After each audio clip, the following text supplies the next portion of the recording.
Okay, the other day, my daughter and I were grocery shopping when we spotted a 4-pack of sparkling water. Mom, let's get this one, she says. I looked at the price, $9.99. Okay. Then I looked at the shelf beside it, and the individual bottles were on sale 2 for 4. I said, hold on. My daughter immediately recognized that tone because being homeschooled, she knows a lesson can be at any moment. The grocery store, the gas station, the bank. Apparently, nowhere is safe. Okay? Mom, she says, it's a 4-pack. It's obviously the better deal. I smiled. Is it? She sighed. The lesson had officially started. I pointed to the sale sign.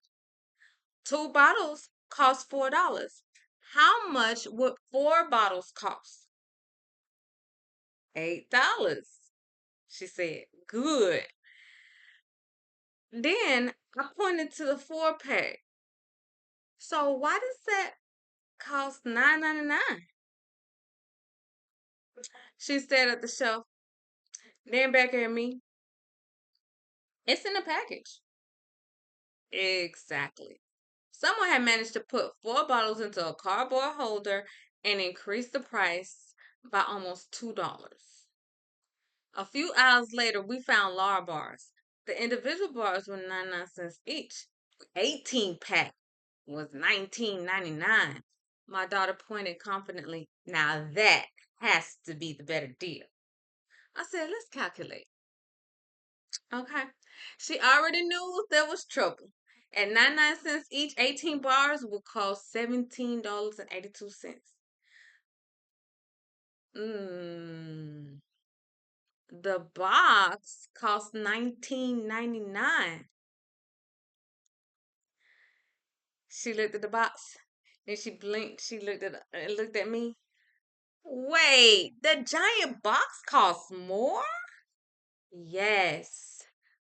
Why would anybody buy it? I said, that's a great question.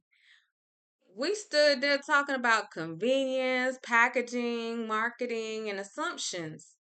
Then I introduced the term unit rate.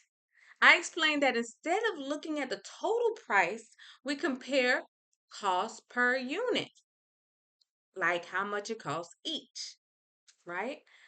That's how you could find the real deal, not by guessing, not by trusting the packaging, by doing the math.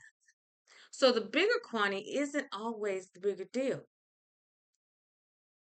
Exactly, I said.